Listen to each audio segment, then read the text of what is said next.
7 septembre 2025. Je suis très content de parler d'énergie solaire encore aujourd'hui, puis c'est un sujet qui va être de plus en plus populaire. On sait qu'Hydro-Québec veut 125 000 autoproducteurs d'énergie solaire d'ici 10 ans et ça commence avec des subventions de 1 000 $ par kilowatt installé dès l'an prochain, mais pas n'importe quel système installé. Alors aujourd'hui, je suis très heureux d'avoir Sébastien Muniz et Patrick Goulet avec moi. Merci beaucoup d'être là, messieurs. Bonjour. Merci.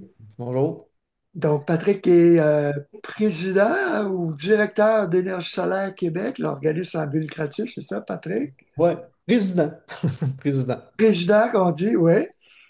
Et puis, c'est intéressant parce que Sébastien était, il y a quelques années, un citoyen qui a été frappé par le verglas. On avait parlé de vos difficultés ensuite de votre installation. Sébastien, on a un article qu'on a publié. Donc, à l'automne, oups, si c'est pas l'article, je veux juste sortir. Voici l'article qu'on avait publié. Donc, Sébastien, on peut se tutoyer? Bien Ah oui. sûr. Oui. OK, merci. Donc, peut-être un peu raconter d'abord ce qui est arrivé chez vous en 2023. Ben, on a eu beaucoup de pertes de courant avec en ville, à Montréal. Je suis dans le quartier Rosemont, Petite Patrie. Puis bon, il y a beaucoup d'arbres. On a perdu du courant pendant presque 3 jours de mémoire, je me rappelle bien. Puis à cette époque-là, on avait juste 10 kilowatts de batterie. Fait qu'on s'est rendu on était 6 heures court à peu près pour se rendre aux 3 jours. Mais on a quand même été bien. Les 2 premiers jours, bon, évidemment, on n'avait pas accès aux équipements lourds comme le four et tout ça. Mais tu sais, tout ce qui était éclairage, Internet, on était capable de vivre dans la maison jusqu'à temps que la température devienne un peu trop froide pour nous, à peu près. Mhm. Alors là, tu as décidé de t'installer un système, mais ça, c'était au chalet plutôt par la suite.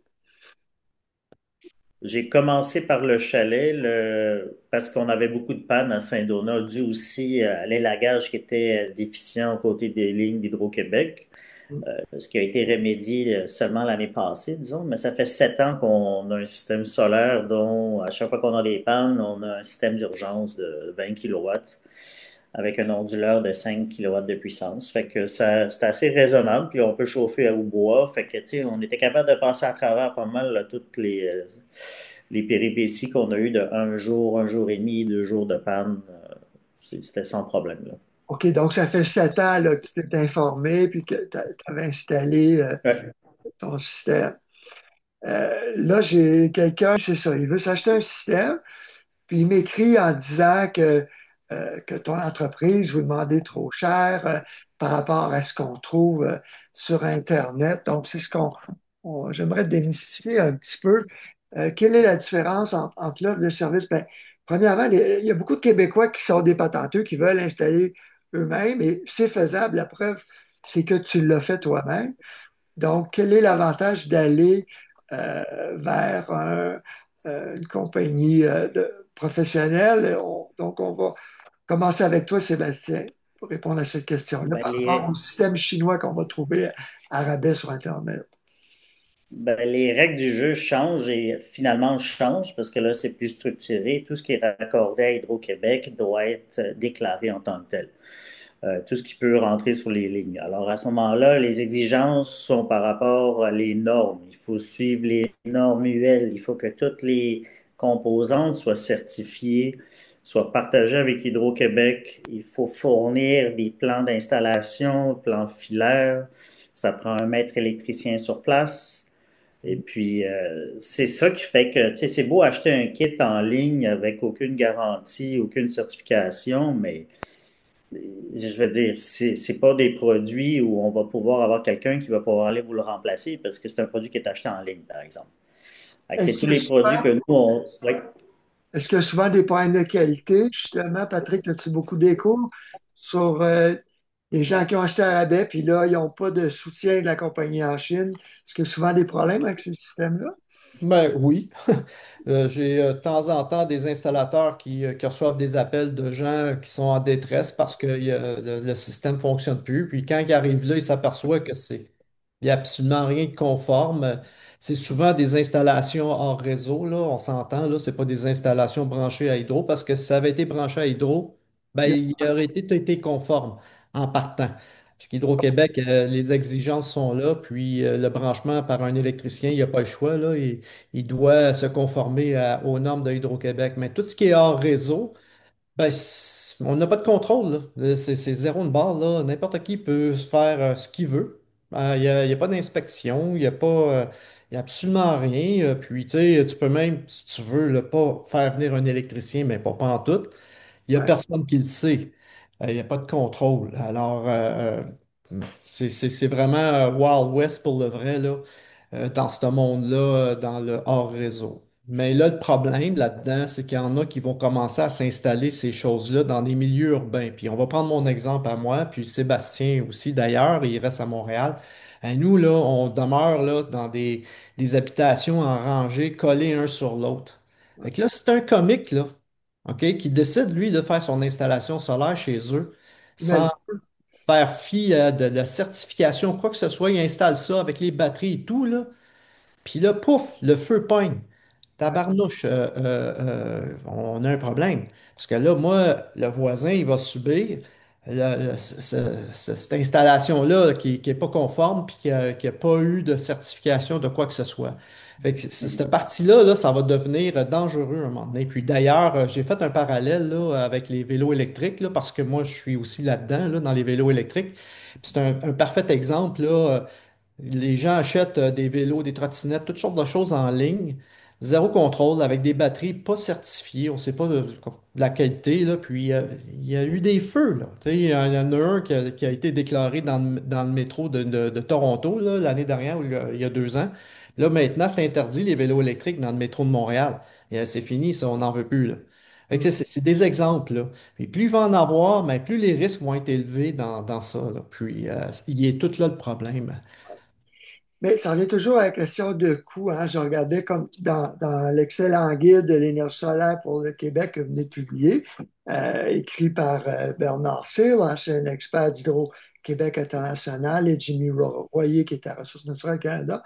On parle, il faut démystifier un peu les prix. Souvent, on va parler avant taxe hein, de 2,50, 3 dollars le watt installé, mais ça va exclure des batteries, hein, où ça peut aller jusqu'à 6-7 dollars, je pense. Ouais, Ben, Ça dépend ça dépend de la grosseur du système de batterie. Il y a bien c'est de la ça. compétition là-dedans aussi, là. combien Il y a de beaucoup kilowattheures de... de réserve qu'on veut, hein? Ouais. Exact. Puis chaque projet est vraiment atypique dans le sens qu'il n'y a pas du copier-coller dans ce qu'on fait parce que, tu sais, dépendamment de l'angle de la toiture, est-ce qu'on va sur une toiture? Est-ce qu'on a une toiture 12-12? Est-ce qu'elle est en métal? Est-ce qu'elle est en bardeau? Est-ce qu'on est à 70 pieds d'auteur? Je veux dire, tout ça rentre dans l'équation parce que la main-d'œuvre coûte cher. On a besoin d'entrepreneurs qui sont licenciés RBQ. Les gars, s'ils se déplacent avec un camion, ben, c'est minimum 104 de l'heure par employé. Après ça, le maître électricien, tout ça rentre en compte de ligne quand on parle de prix. Fait que, tu sais, oui, l'équipement coûte X du kilowattheure, mais après ça, il y a la main-d'œuvre, malheureusement, qui rentre en équation, là. Ouais, Oui, puis il y a une autre chose aussi que je voulais ajouter là-dedans, c'est il y a quand même des installateurs qui font des kits tout préparés d'avance pour les gens qui veulent faire du hors-réseau, là. Des petits kits, Oui, ils sont tous conformes, ils sont certifiés, c'est du plug and play. Ça, là, c'est ce que si quelqu'un me demande, je veux me faire une installation, je veux le faire moi-même, ben va vers ça. Il y a ouais, plein d'installateurs oui, qui offrent ce service-là avec c'est déjà tout vissé sur des panneaux, tout est arrangé, que la personne n'a plus grand-chose à faire à part d'aller brancher ces panneaux ensemble, puis ils ont toutes les instructions. C'est pas compliqué, là, rendu là. Tu sais, puis le non. système, il est déjà normalisé. OK, donc il Puis faut c'est vraiment des distinguer. équipements fiables. Souvent, c'est du Victron qui est utilisé dans ces pré-montages-là. Là, on parle d'une compagnie qui est comme le leader dans le hors réseau. Fait que, tu sais, on a des produits de qualité, robustes, tandis que comme tu sais, ce que Loïc avait envoyé, EcoWorthy, tu sais, les inverters sont faits par SRNE. Fait que c'est un rebrand déjà. C'est pas eux qui font les inverters onduleurs chargeurs. Les batteries viennent d'une autre tierce partie. Les panneaux, c'est pas eux non plus. Fait que, tu sais, je veux dire, ça devient complexe là, quand on se lance dans des aventures comme ça, ou quand le deal est trop beau en ligne, là. Tu Ouais, sais, je je veux dire, comprends. comment ils font pour donner un rabais de 8 000 $ US sur un kit comme ça, tu sais? Canadien, ici, dans ce cas-ci. Ah, Parce c'est que à c'est en propos. US, là, on s'entend, là. Il y Ouais, a un ouais, ouais, C, ouais. il y a un C ici. Ah ouais, c'est canadien. Ah, canadien, excuse, parce que normalement, quand le chiffre dollar est avant, c'est bon. Mais donc, Tu sais, en c'est tout cas, quoi moi, j'aurais peur là, d'utiliser ça, là. comment ils font pour baisser les prix autant, Patrick, sais-tu? Il peut avoir toutes sortes de raisons.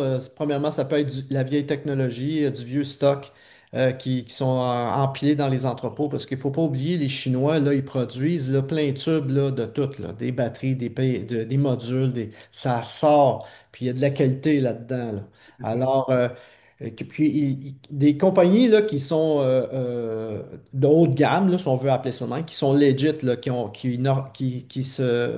qui font des produits rejoignent, qui rejoignent les normalisations, les normes hydro ou peu importe les autres instances, là, ben ceux-là, c'est contrôler ces produits-là.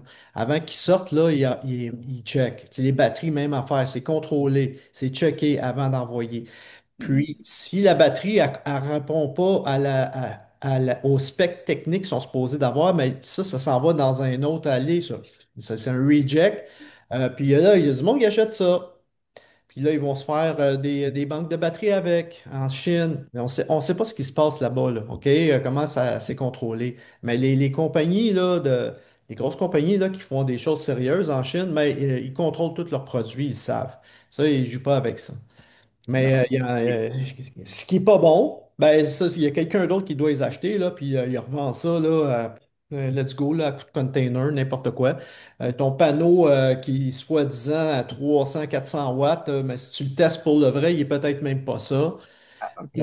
Tu sais, c'est tout ce côté-là. Les gens réalisent pas.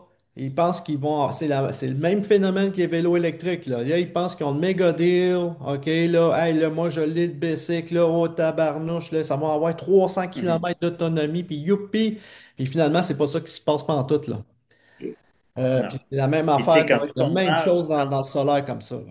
Bastien? c'est ça, le nerf de la guerre dans notre industrie, c'est souvent s'assurer que le nom de la compagnie derrière ce qu'on achète, qu'on va installer chez un client, a une réputation, que tu sais, c'est étampé, que c'est certifié. Tu sais, quand on compare, par exemple, les US 5000 de Pylon Tech, et puis on va comparer, genre, le EcoWorthy, qui est l'équivalent à une batterie de 5 kW, on comprend pas comment ça arrive à ce prix-là. Tu te dis, c'est supposé avoir la même capacité, c'est supposé avoir les mêmes sécurités, mais ils ne sont pas certifiés non plus, EcoWorthy. C'est des batteries avec aucune certification de quoi que ce soit, là. C'est une batterie tout court, là. OK, on veut Fait que, chercher les c'est pour du certifications, DIY dangereux. les CSA puis les UL, les certifications qu'on cherche. Ouais. Donc, c'est une question de sécurité, mais aussi la performance attendue. Je suis curieux, justement, le watt crête, si on dit qu'un panneau à 400 watts, ça, est-ce que c'est la moyenne à midi pour toute l'année ou en été, en hiver? En hiver, ça va produire plus quand c'est plus froid, en fait. En Le hiver, ça watt-height, produit ouais, toujours un peu c'est à plus son parce que la optimum. température. Ouais, ouais. Ouais. Absolument, ils le font, je pense, que c'est à 25 degrés ou 24 degrés quand ils prennent la mesure. Là. À midi. Alors, c'est ça, c'est à son maximum. Là. Mais c'est sûr que l'hiver, il peut produire un peu plus. Ça peut grimper à plusieurs pourcentages, tout dépendant de l'albédo, de la température. Là. Plus c'est froid, plus il produit. Puis l'autre chose aussi, justement, là, quand on était, toi puis moi, Sébastien, là, on a soulevé ça, là, les gens, les onduleurs, s'ils sont limites, tu sais, c'est-à-dire qu'ils ont pas une capacité très grande, Là, tu fais ton installation solaire. Mhm. Supposons que tu surproduis une journée, là, justement l'hiver à -20, -25. Puis là, il fait soleil comme ça se peut pas. Puis là, tu as l'albédo, Ouais, le reflet de la neige. Puis ça, là, ça peut occasionner une surproduction. Puis ça arrive dans ton onduleur, puis là, tu peux le griller. Il peut sauter. exactement. Pow! Exactement. OK? Puis là, c'est. C'est là où souvent les gens qui achètent des kits comme ça, tu sais, ils vont tester avec leur voltomètre tu sais, à 10 heures du matin, puis ils vont dire, ah, on a le bon voltage, on va brancher ça dans l'MPPT de notre onduleur, qui est pour, disons, 500 volts, puis il est à 485. Déjà là, c'est une erreur.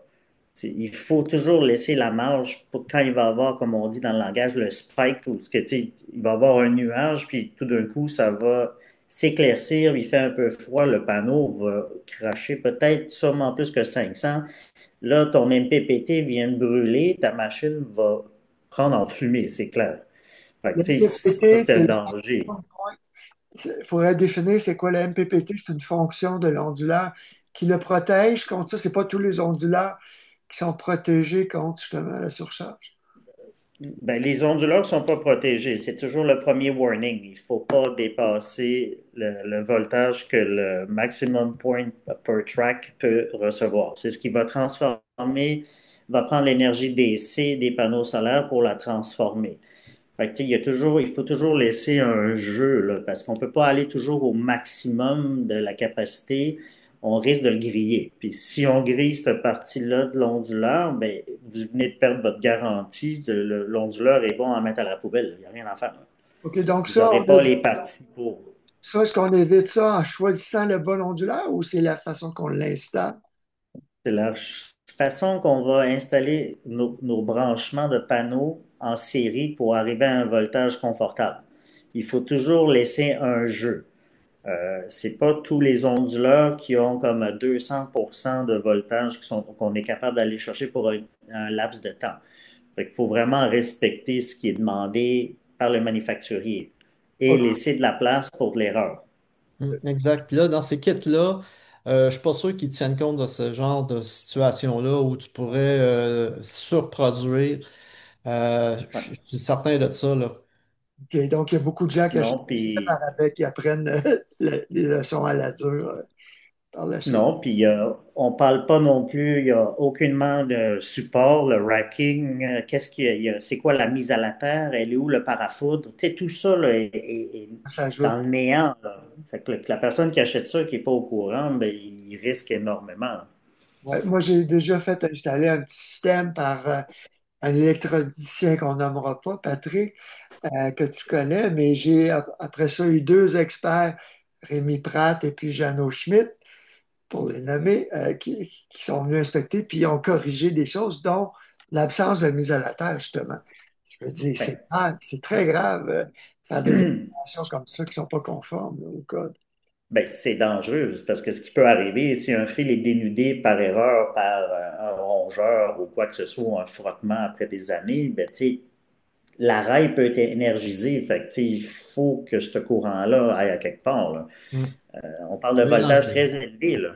Ouais, c'est dangereux, là. C'est pas, ça a l'air tellement simple, là, le solaire, puis c'est pas si simple que ça quand tu commences à comprendre tous les enjeux, là, puis comment faire ton dimensionnement, tout calculer ta charge. Tu sais, il y a plein de choses à tenir compte, puis Sébastien il a mentionné aussi ton angle de toit, l'orientation de ta maison, plein d'affaires à regarder, là. Puis chaque Ouais. installation est unique, c'est jamais du copier-coller. Ça, j'étais curieux Non, parce puis, qu'on dit évidemment, les experts disent qu'on va mettre l'angle des panneaux, des modules qui constituent un panneau, plusieurs modules. On va le mettre selon la latitude, donc Montréal, 45 degrés. Ça, c'est pour avoir la production optimale. Des fois, on les voit à la verticale sur un mur. On va perdre combien de pourcentage si on est à 30 degrés ou 90 degrés? Ben, je vais prendre mon exemple. Je suis en train de faire mon installation, là, moi-même. Mais je suis bien coaché. Sébastien est là, tu sais, je suis bien entouré. Je pose des T'es bien questions. entouré, toi. Attention, mais je ne suis pas branché sur Hydro-Québec, soit dit en passant. C'est pour alimenter ma thermopompe EcoSolaris que j'ai acheté. Puis, bon, c'est pas compliqué comme installation, vraiment pas, là. C'est comme Alimentation directe. prendre une prise de courant puis brancher ça dans la machine, là. C'est vraiment ça. Mais tout ça pour dire que, bon, j'ai quand même regardé. Moi, ce qui est important, c'est la maximum de production l'hiver, plus l'hiver que l'été. L'été, ça climatise là, aussi. Alors, mais l'angle que j'ai donné, c'est 45 degrés. Pourquoi? En jouant avec les angles pour voir le maximum de production pour l'hiver. Moi, c'était plus ça que je voulais pour être sûr d'avoir une plus grande fenêtre de production pour faire rouler ma thermopompe. Fait que je cherchais pas, moi, à produire le maximum annuel. C'est pas ça, moi. C'était le maximum hivernal pour que puis ça puisse commencer le plus tôt possible. Là. Plus il est en angle, mieux c'est, là, plus il est vertical. Fait qu'à 45 degrés, j'avais une production suffisante pour l'été pour faire rouler la climatisation. C'est moins exigeant en puissance, en termes de puissance, c'est moins exigeant la climatisation que le chauffage. Le chauffage, là, c'est plus exigeant en puissance. Alors, moi, j'allais chercher le maximum. Fait que tu sais, quand tu fais ton installation solaire, il faut que ce soit en fonction, est-ce que c'est une affaire annuelle? Est-ce que tu veux avoir un maximum l'hiver parce que c'est le chauffage, tu veux vraiment couvrir ça? Tu sais, il y a toutes des choses à penser, comme quelqu'un qui le met sur les murs, ben, s'il est Est-Ouest, ben, il peut aller chercher là, vraiment la production très tôt le matin, puis il va avoir il va avoir deux pics à la place de juste un à midi. Ouais. Ça dépend toujours qu'est-ce que tu veux faire avec ta production solaire, puis comment tu veux gérer ça, là. Puis Euh, comment tu veux aussi la maintenir? Parce que tu sais, c'est pas tout le monde qui va vouloir monter sur un toile déneigé. C'est pour ça que des fois, au mur, ça simplifie la solution pour le client. Il n'y aura pas à déneiger. Tu sais, là, ça ne collera pas dessus. Fait que, tu sais, il y exact. a, il y a des gens aussi qui ont. Tu sais, maintenant, les nouveaux onduleurs hybrides certifiés, on va dire, ont trois entrées solaires. Fait que, tu sais, on peut aller est, ouest, plein sud. C'est ça la beauté maintenant, là. Hmm. Dans le même, OK. Mais pour chauffer en hiver, la thermopompe, c'est pas mieux justement plus proche de la verticale? Parce que le soleil peut. Ben, j'ai fait le calcul, puis à 45 degrés, c'était suffisant. Moi, c'est du bifacial. Tu sais, j'ai utilisé le logiciel PV Watts, là, qui est excellent, là, c'est NREL, là, puis c'est vraiment bien fait. Tu peux aller détailler là, aux heures près, même, là, il va te donner la production à toutes les heures si tu veux. Ça fait vraiment une belle job là, pour quelqu'un qui veut avoir une idée, là. Puis PV Watts, c'est parfait, c'est excellent. Puis moi, j'ai du bifacial. Alors, bon, le bifacial, on le sait, là, ça aide, ça dégage rapidement la neige sur le panneau à cause de l'effet d'albédo en dessous du panneau, les Juste pour modules. expliquer, ça, le bifacial, c'est la réflexion de la neige qui fait que le panneau, le module va produire même avec ce qui est éclairé à l'arrière. Mais il faut qu'il Exact. y ait un bon espace. C'est mieux sur les toits plats ou à faible pente, les bifaciaux. Ouais, ouais, ouais. Évidemment, là, c'est toit plat ou sur sol là, en support. Où tu peux avoir une bonne réflexion. Puis moi, mon toit, c'est un toit plat ici à Montréal. Puis c'est moi-même qui a fait mon support. J'ai tout fait en bois traité, là. Puis mon toit est fait en fibre de verre, puis il est gris très pâle. Fait qu'il y a une bonne réflexion. Fait que ça va vraiment activer le panneau en dessous. Là, puis si je veux, je pourrais peinturer ça blanc en dessous. Là, puis là, vraiment, là, j'irais chercher encore plus, là, un petit peu plus. Sûrement un 10-15% de Question pour plus. la thermopompe avant, excusez. Est-ce qu'elle est hybride, c'est-à-dire que c'est hydro ou le solaire qui l'alimente, la Les thermopompe? deux. Les deux. Quand le solaire est suffisant pour alimenter, automatiquement, il va vers le solaire.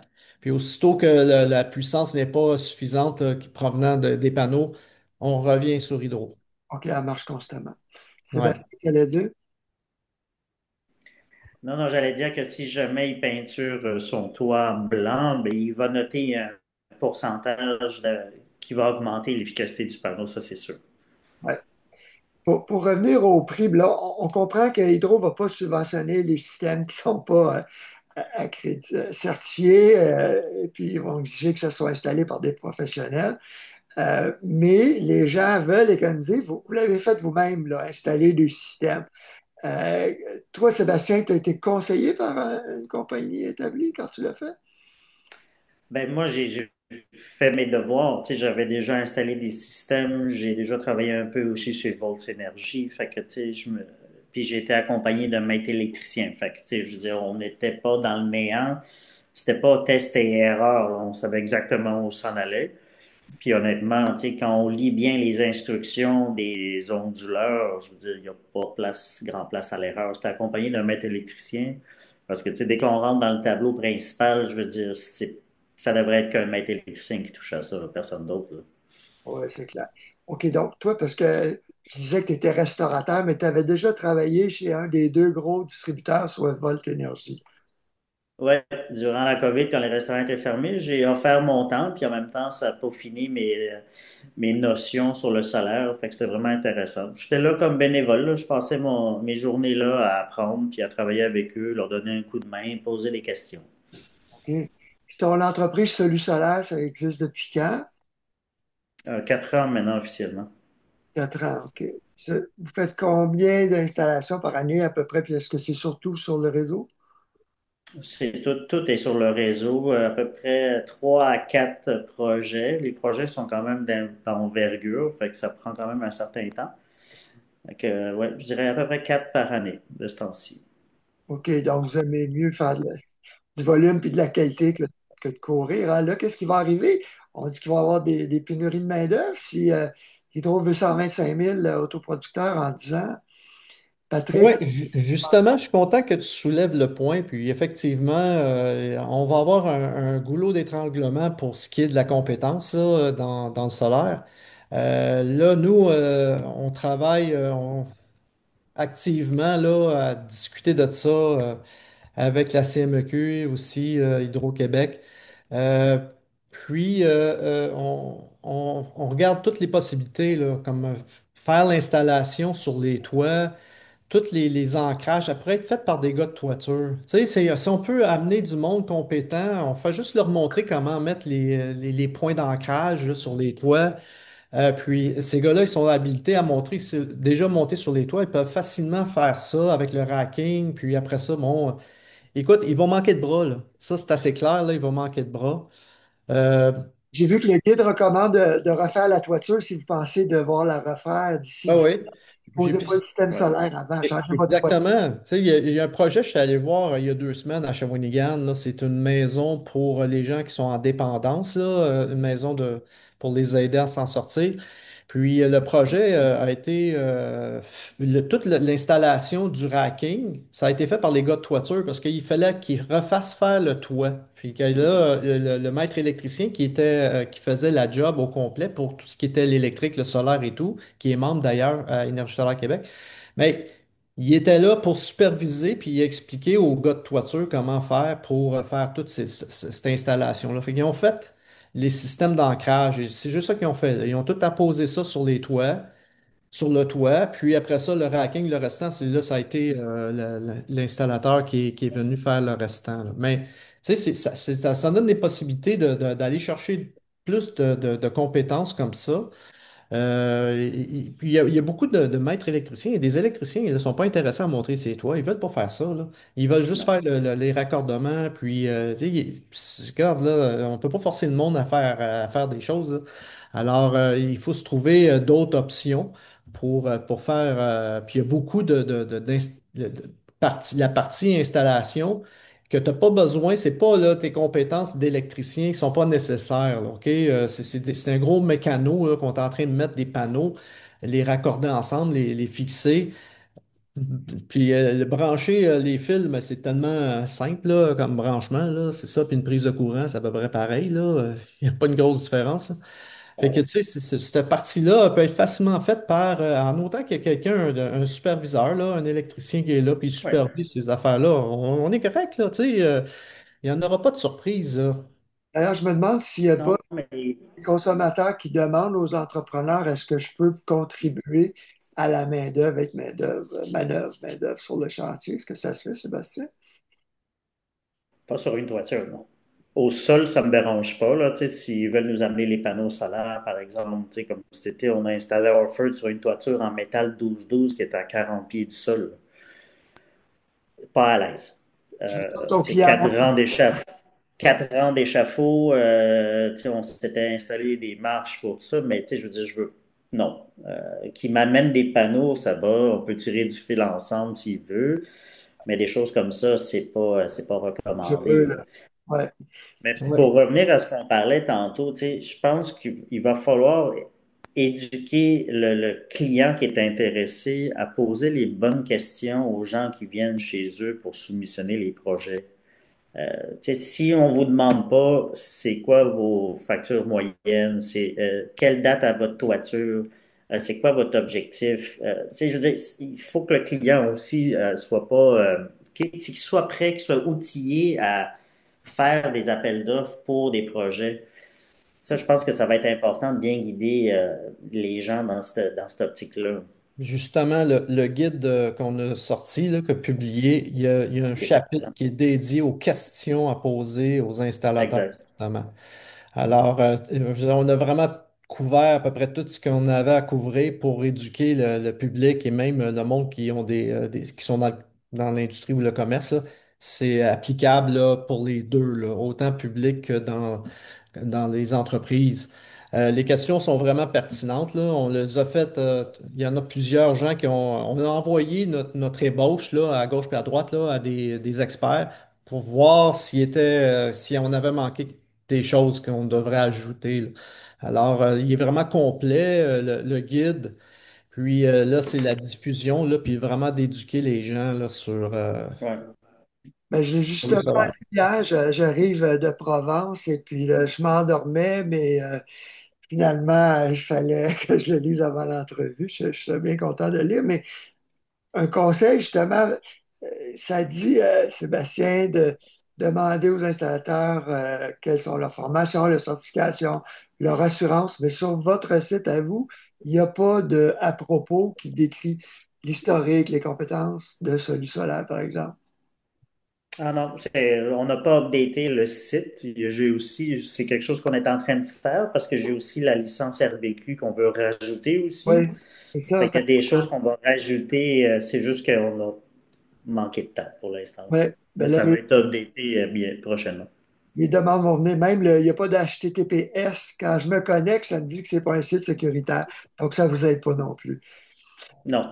Juste pour les commentaires, ce que j'ai remarqué ce matin. Là, j'ai plein de questions pour vous. En lisant le guide, justement, batterie au lithium, ils disent qu'il faut remplacer ça aux 10 ans. Ils sont garantis 10 ans. Est-ce qu'il y en a qui durent 10, d'autres 15, d'autres 20? Patrick, là, je sais que moi, j'ai du Voltium, je suis quand même confiant parce que sachant c'est qui l'a développé à l'IREC, je sais que c'est vraiment de la qualité. Hydro-Québec achète ça. Mais chez d'autres fournisseurs, on me dit, ben, Voltium, c'est cher, c'est pas nécessaire d'aller acheter cette qualité-là. Ça va être quoi la. Comment savoir combien de temps ça va durer, ces batteries-là? Ben, je ne suis pas un grand expert en Ben, je batterie. pense pas que OK. c'est une question de temps, là. Ben, je pense que l'utilisation vient jouer un peu en ligne de compte, là.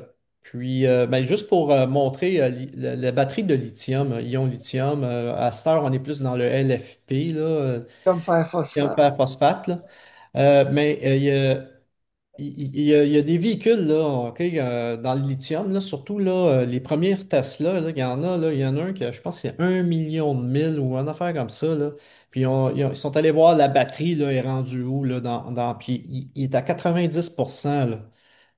Puis ça fait longtemps là, que Tesla, OK, là, ça fait quand même un bout de temps là, que ça roule, là. Alors, ça te donne une idée. Puis, l'affaire, c'est que ces batteries-là, ça fait pas longtemps, là, en termes de l'échelle du temps, là, ça fait pas longtemps que ça existe, puis que c'est vraiment commercialisé, puis qu'ils sont vraiment là, utilisés. Donc, on commence à voir la durée de vie pour le vrai de ces batteries-là. Fait que quand 10 ans, ben, écoute, là, moi, mon vélo électrique, là, c'est un ion lithium. La batterie, là, est certifiée. OK? Puis là, j'ai acheté en 2018, là, puis j'ai même pas vu encore un déclin dans l'autonomie sur ma batterie, là. Puis, tu sais, ça donne une idée un peu là, de la robustesse. Quand c'est des batteries de qualité, d'après moi, tu vas en avoir pour un bout, là. La durée, là, je sais pas, là, je suis pas assez ferré là-dedans pour pouvoir me prononcer. Les recommandations, Sébastien, pour les batteries? Moi, tu sais, quand on garantit 10 ans, c'est parce que c'est sûr que c'est minimum 10 ans. Mais il faut faire, ce qui est important, c'est le nombre de cycles qui est prévu. Puis dans la réalité, là, quand Charge. on installe les systèmes, on met beaucoup de protection pour maximiser la durée de vie de la batterie. On la décharge pas, puis on la charge tous les jours constamment. Tu sais, on va toujours garder une sécurité dans la batterie au cas où il y a une panne, justement. C'est ça le principe.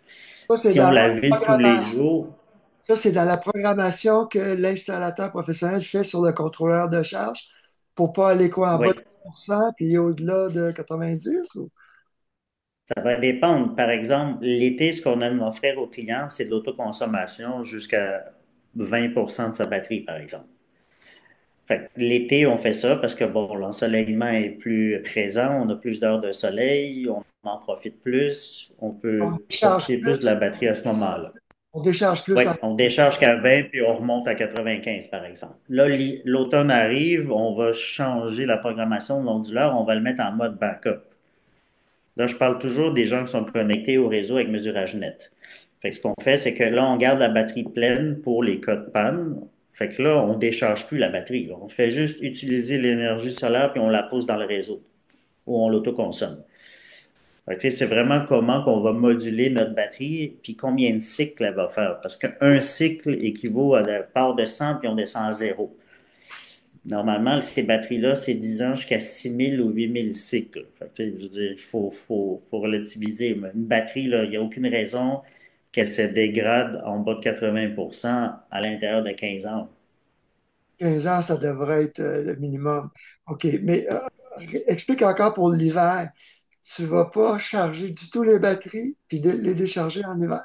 Moi, l'hiver, dépendamment où c'est, parce que si c'est problématique, il y a des pannes, on va mettre le mode backup qu'on appelle sur l'onduleur hybride. Tu peux garder un Alors maximum lui, de charge. il laisse la batterie pleine tout le temps. À 100 ou L'énergie qui pourra 95%? Ça va dépendre des batteries, de la recommandation du manufacturier. Pylon va recommander quelque chose versus une autre compagnie. Fait qu'il faut vraiment suivre les specs du produit. Puis là, ce qui arrive, c'est qu'on auto-consomme ce qui est produit. Puis si on n'en consomme pas assez, ben là, on le renvoie dans le réseau pour des crédits un pour un au niveau des kilowatts. OK. Puis quand Hydro tombe, tu as le maximum de ta charge. OK. Mais On donc, a le maximum de batterie pour durer le plus longtemps possible. ouais. Moi, c'est drôle parce que mon système, j'ai pas un onduleur hybride, j'en vois pas sur le réseau, mais j'ai appris que j'utilise pas mon énergie solaire à moins qu'il y ait une panne, Assez. à moins que je ferme le breaker Ouais. Parce que principal. vous êtes avec du Victron, c'est pour ça. Ouais, puis malheureusement, j'ai appris que ça fait beaucoup d'interférences. J'avais une question là-dessus parce que j'ai écrit sur la nocivité des, euh, des onduleurs qui ont énormément d'interférences électromagnétiques, mais c'est pas idéal pour les appareils non plus. Quels sont les onduleurs, les marques qui ont une onde la plus pure du point de vue du sinus? Qu'est-ce que vous recommandez? Ben, les onduleurs hybrides qui sont certifiés, là, c'est ceux qui sont les plus stables présentement, là. Moi, je Victron, teste. Ouais, Ben, puis Victron n'a pas de système hybride disponible au Canada encore. OK. Il est Ouais, juste sur puis le marché européen. de toute façon, la norme de Hydro-Québec, ça concerne justement la qualité de l'onde. Alors, Exact. ils sont tous ceux qui répondent aux normes de Hydro-Québec, mais la qualité de l'onde elle est là. Fait que, tu sais, ouais. c'est pas à te poser la question pour ça, là. Est-ce qu'il y a Exact. des appareils pour ça qu'on branche dans le mur, Sébastien? Est-ce que je pourrais vérifier une installation, justement? Parce que chez moi, Ben, parce que je vais devoir le changer pour un hybride, là, mais en ce moment, ça m'a coûté 2000 pièces pour justement un filtre, un rectificateur d'onde. OK, quand même. Ben, il y a des systèmes qui monitorent tout ce qui rentre dans le panneau avec des CT, comme Emporia, par exemple, c'est une compagnie américaine. Fait qu'on peut aller chercher où rentrent les deux câbles de votre Victron, par exemple. On peut les monitorer avec un CT clamp, puis là, ça vous garde toutes les données. Ça se fait en ligne aussi, c'est sur un cloud, ça peut être intéressant. On te concentre par rush, si jamais tu as une maison de Laurentides, je pourrais montrer de ce côté-là. Euh, Quelles sont les autres erreurs que les gens vont faire? Quelqu'un qui veut l'installer lui-même, Sous-dimensionner ses besoins. ça, Tu sais, le guide n'est pas parce que spécifique là-dessus, hein? pardon. Patrick, Ouais. Non, on n'est pas allé du côté technique, là. Là, c'est parce que c'est beaucoup de la matière, puis c'est pas pour tout le monde. Il y a du monde qui ne comprendront pas du tout, là, dans le dimensionnement.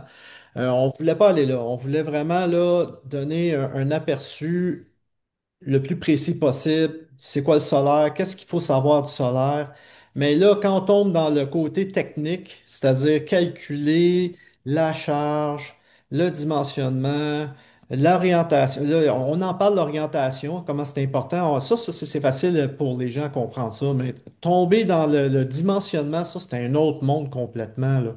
Il faut Mhm. peut-être quand même des connaissances de base, là, pour les pouvoir. gens vont vouloir le savoir par rapport à leur consommation quand on parle de combien de, justement, de réserves, de journées de réserve. J'avais déjà organisé un cours avec Brian Wilkinson de Matrix Energy.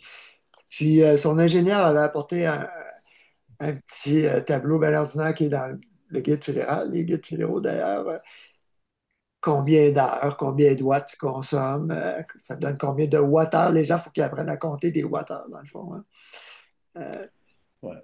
Mais ce Le- qu'il faut le- comprendre aussi, c'est qu'il n'y a pas, tu sais, qu'est-ce que la personne veut? Est-ce qu'elle veut toute sa maison sur un backup? Parce que c'est ça le problème. Tu sais, nous, quand on installe, souvent, ce qu'on fait, c'est qu'avec le maître électricien, on choisit avec le client tous les circuits critiques. On les sépare dans un deuxième panneau.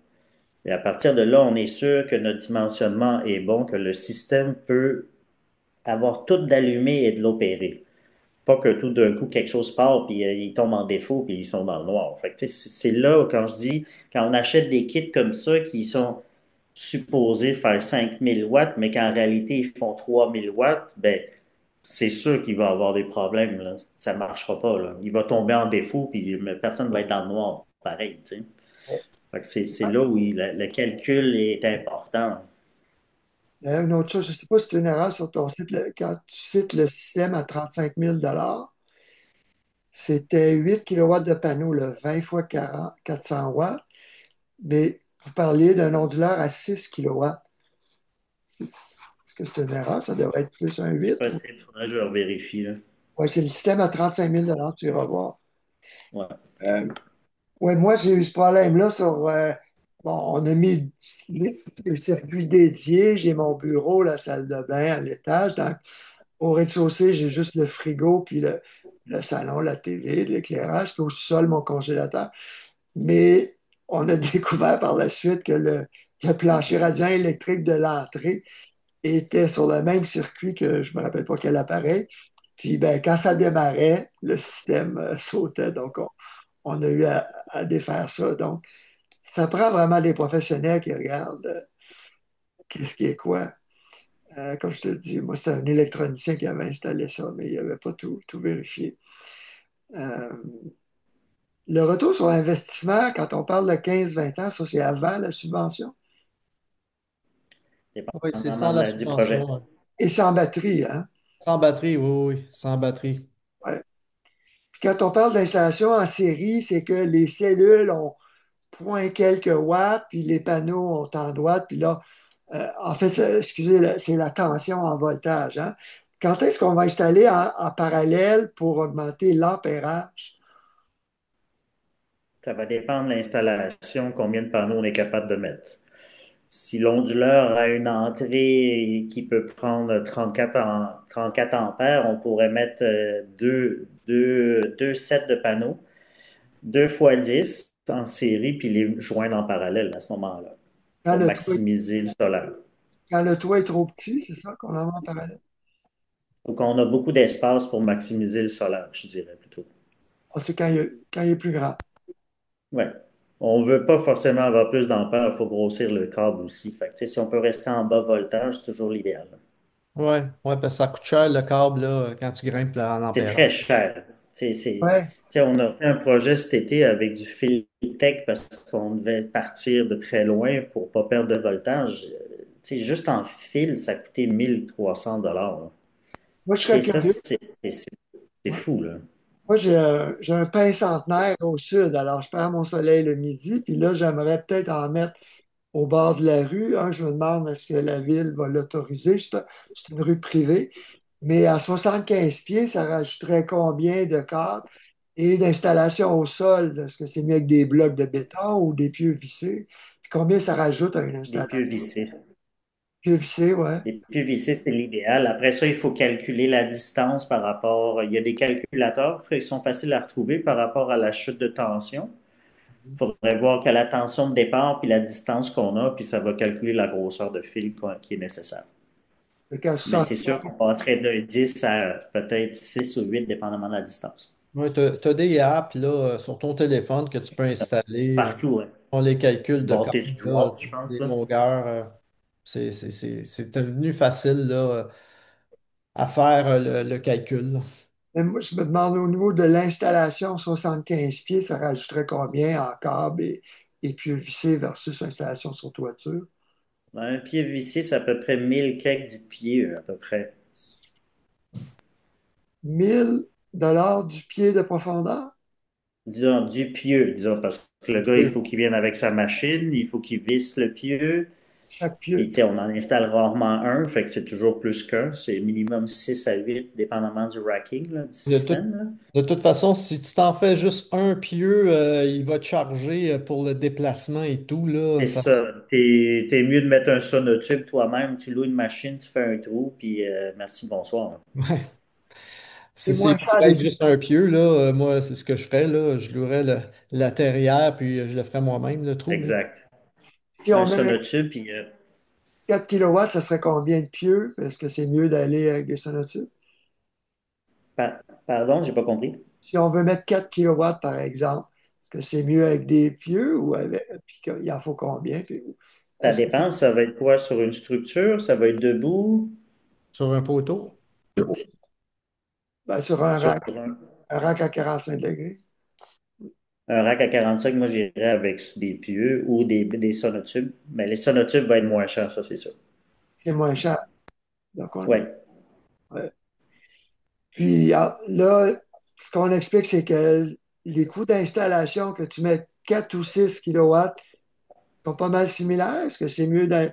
Quelqu'un qui veut 3-4 kilowatts, est-il mieux d'aller à 5-6 pour des Toujours mieux d'en possibles... mettre plus. Pardon? C'est toujours mieux d'en mettre plus. 3 kilowatts, c'est pas beaucoup, là. Ouais. Donc, On parle, il faut que tu aies commencé autour de 5 kilowatts en montant, idéalement, là, que ça vaille la peine. C'est une installation, je dirais. c'est ça, je me demandais, le sweet spot, c'est à partir de 5, OK? Les coûts sont pas beaucoup plus élevés. Ouais, Non, parce que entre, maintenant, entre 3 et 5, ta mob, des mobs, là, juste, et c'est la même affaire, là. Fait que si tu prends 5, ça va te revenir moins cher au watt que si tu prends 3. c'est C'est quoi, clair. comme Puis une là, les demi-journée de plus de panneaux sont travail? rendus 600 watts chaque, là.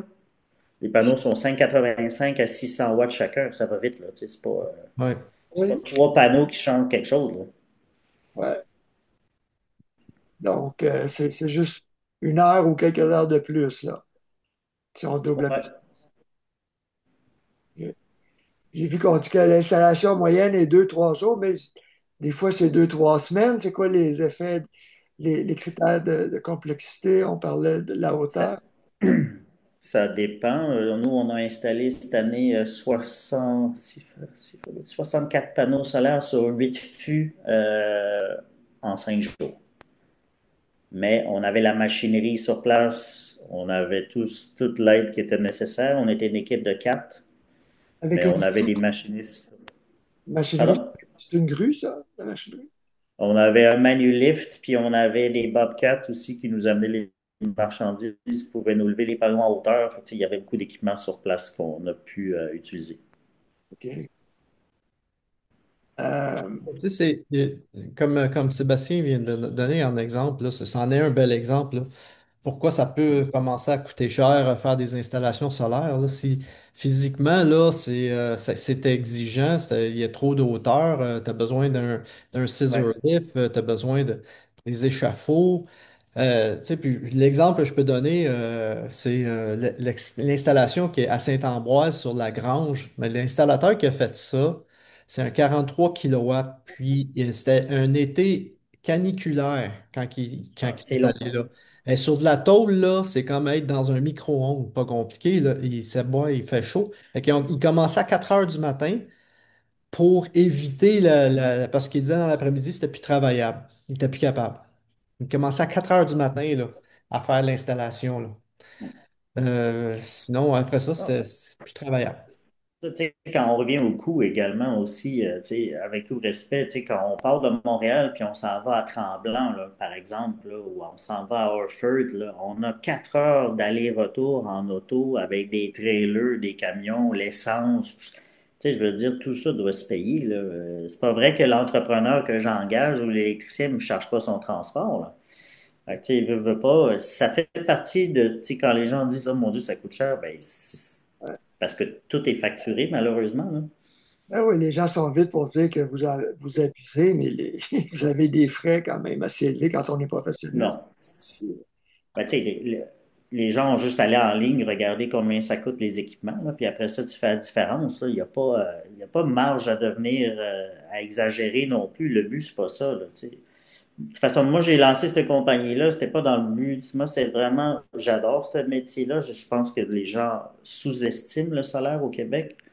Il y a un potentiel énorme, puis de faire découvrir à plus de gens possible. Puis, tu sais, moi, je me lie d'amitié avec mes clients, ils m'appellent encore, tu sais, ils veulent tous savoir comment ils pourraient agrandir ou en profiter le plus possible. Puis, c'est vraiment passionnant comme industrie. Mais oui, malheureusement, les équipements, les batteries sont encore chères, malgré que c'est beaucoup moins cher qu'il y a 15 ans. Oui, les prix ont vraiment chuté, là. Puis l'exemple que je C'est donnais, fou. là, bon, que j'ai répondu là, à propos du reportage en Australie, là, qui, eux, ils ont enlevé plein de barrières administratives pour que le déploiement se fasse rapidement. Tous les installateurs sont certifiés là-bas. Ils ont facilité la tâche à tout le monde, ce qui a fait baisser le coût au watt là, pour l'installation parce que les taux de main-d'œuvre en Australie sont plus élevés qu'au Canada. L'équipement, c'est le même prix. Il n'y a pas de différence. OK? L'équipement certifié, là, OK, on s'entend, là, pas des affaires en dessous de Ouais. la table, là. Alors, tu sais, puis ils ont ouvert, ils ont aplani toute la réglementation, ils ont fait disparaître le. Faire une demande là-bas, là, c'est accepté en 24 heures. On n'a pas ça encore ici au Québec, là. Fait que c'est toutes ces choses-là qui font que puis l'autre chose aussi, bon, OK, l'Australie, l'installateur peut travailler à l'année. Parce qu'il n'y a pas d'hiver pour pantoute, là. Ici, la saison est courte. Alors lui, l'installateur, il doit faire son année dans la période où c'est possible estival, là. Fait que c'est normal que le coût du watt soit plus élevé ici au Québec. Puis c'était un peu mon propos aussi là-dessus, là, parce que le monde dit ah, cher, puis ben, comment c'est que c'est pas cher là-bas? Mais là, c'est parce que si tu analyses un peu plus l'affaire, là, tu vas comprendre, là. Tu sais, on est au Québec, là, on n'est pas en Australie. Zéro installation Effectivement. en hiver. Ben, décembre, on peut encore. Ça peut se C'est faire bien une possible. installation en hiver, mais pas sur un toit. Ben, moi, j'en ai fait, puis je veux dire, c'est pas, c'est pas drôle. C'est aussi compliqué que quand c'est une canicule, là, on se comprend, là. Tu sais, à un moment donné, les gars, tu sais, quand tu es en train de mettre des fixatures en aluminium sur une toiture qui est en métal, les doigts, ils gèlent, là. Pas mal vite, Puis là. si le vent se lève, en tout cas, c'est pas l'idéal, là, franchement, là. Tu sais, Dites-moi c'est dans sûr, quel. des structures au sol, ça peut aller, là, mais tu sais, on peut pas couler non plus des fondations. Il faut que ça soit coulé d'avant. Nous, ce qu'on aime faire, c'est souvent installer la partie intérieure l'hiver. l'onduleur, la batterie, tout ça, puis retourner au printemps quand c'est le dégel, puis on fera la phase 2. En même temps, ça donne au client l'opportunité d'étaler son paiement sur 2 périodes. Mais c'est sûr que l'électricien, il faut qu'il aille plus qu'une fois parce qu'il est allé au premier puis il ne retournera pas les branchements finaux. Mais ça c'est des options qu'on offre aux clients des fois pour étaler en même temps la facture sur 6 mois, par exemple. Ouais, c'est une bonne idée. Rick, j'ai vu que les villes voulaient les impliquer évidemment de plus en plus. Est-ce qu'il y en a qui donnent des subventions à ta connaissance? Puis est-ce qu'il y en a qui facilitent davantage Ouais, l'installation? le maire de Varennes ont un espèce de programme là, pour l'accès au solaire là, pour la municipalité de Varennes.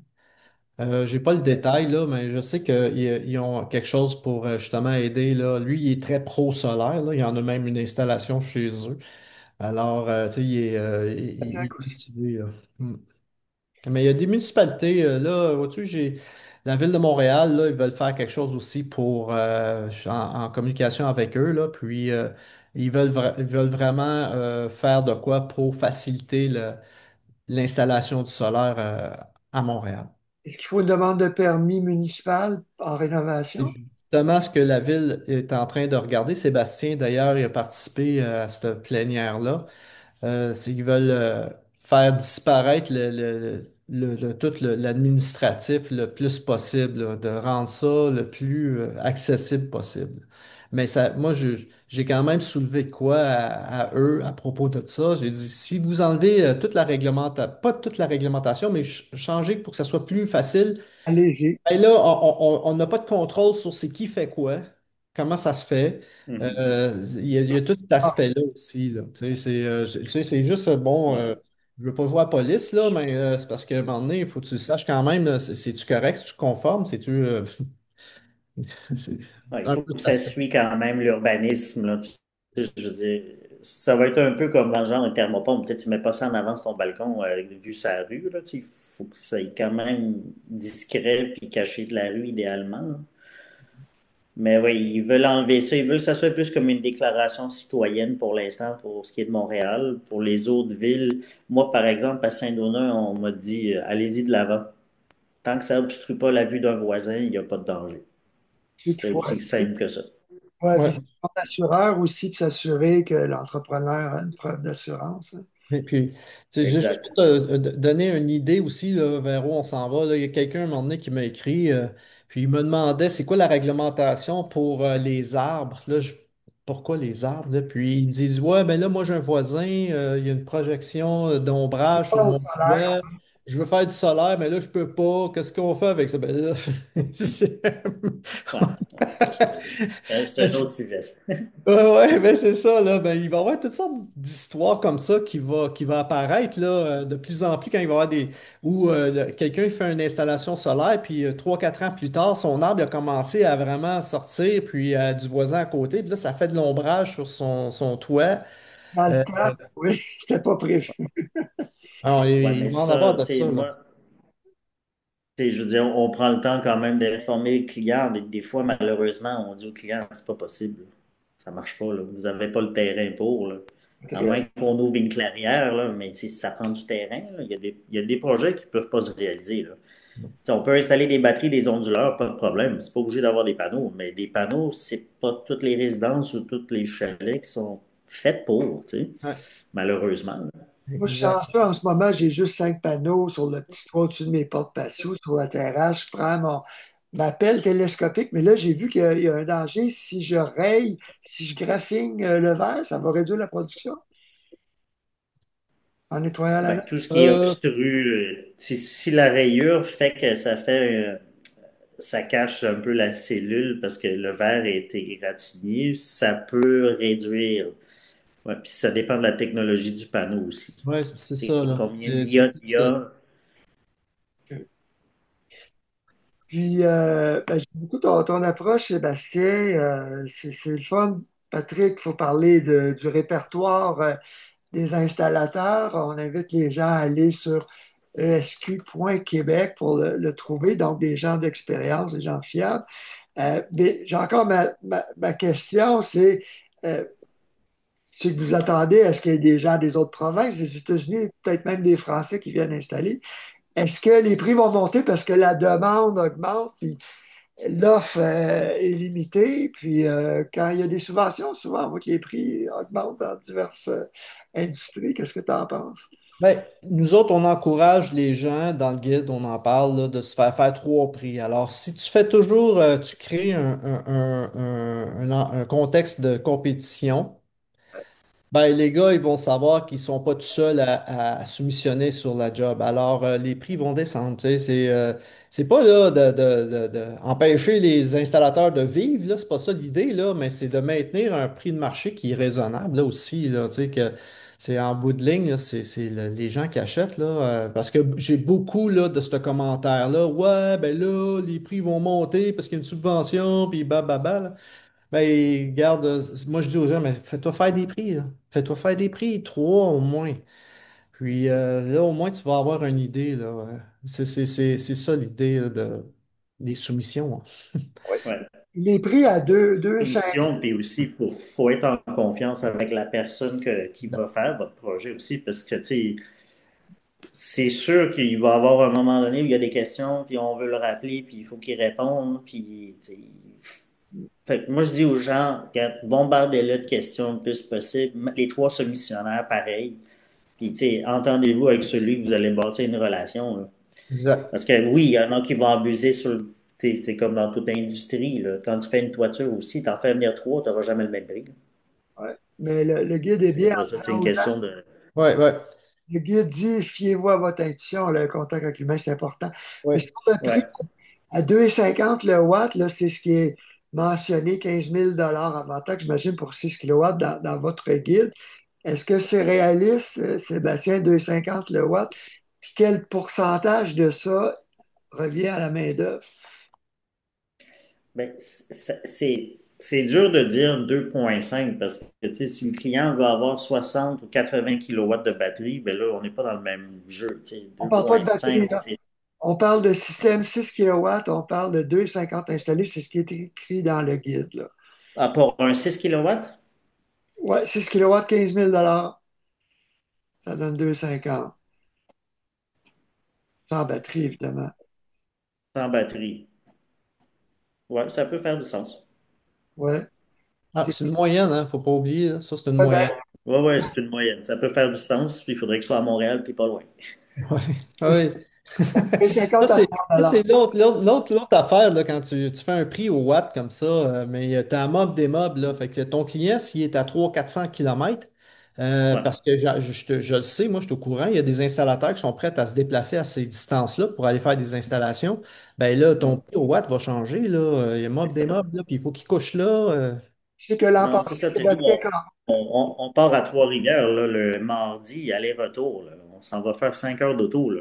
Tu sais, ouais, je veux dire, c'est sûr que si on va installer chez le client, ça sera pas 2,50 là. Non, non, ça ne sera pas 2,50, ça c'est assez clair, là. Tu Non, sais, ça c'est un average, puis c'est comme Sébastien dit, c'est dans une région urbaine, pas loin, puis dans un rayon de 100 km, pas bien plus grand que ça, là. exact. ok, je sais que j'ai fait une entrevue avec Sébastien Caron de Votre Énergie, distributeur, puis lui, il n'aime pas trop ça quand vous parlez de 2,50 le watt, Patrick.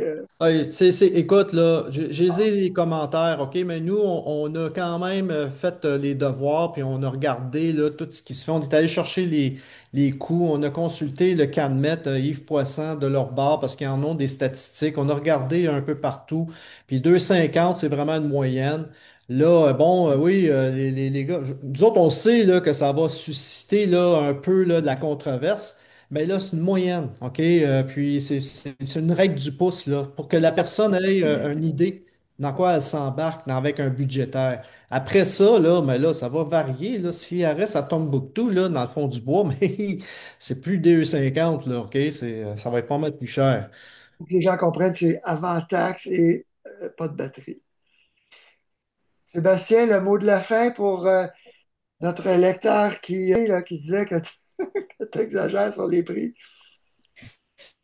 Ben, regarde, c'est vraiment, c'est des cas qu'on a facturés aux gens. La majorité n'était pas à Montréal, la majorité était à Saint-Donat-Tremblant de ces projets-là. C'était loin. Puis, regarde, moi, quand j'installe sur un toit, j'engage des professionnels RBQ. S'il y a quelque chose, on n'a pas de problème. Ça coûte un montant X. Les équipes d'électriciens qui viennent à deux, c'est tout ça là, qu'il faut prendre en compte. Ce n'est pas juste l'équipement, là, mais aussi la préparation de documents, puis le suivi avec Hydro-Québec pour le mesurage net qui prend des fois des mois, malheureusement. Fait que tout ça est en compte de.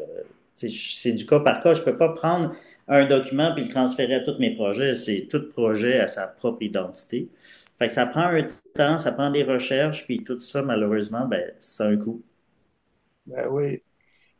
Sébastien Munoz de Solu Solaire et Patrick Goulet d'Énergie Solaire Québec. On monte ici le répertoire, on invite les gens à aller voir ça. Je vous remercie beaucoup d'avoir pris le temps aujourd'hui. C'est super intéressant tout ça. Puis on va diffuser ça cet après-midi.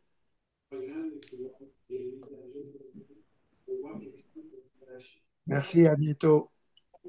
Bonne journée. Bye.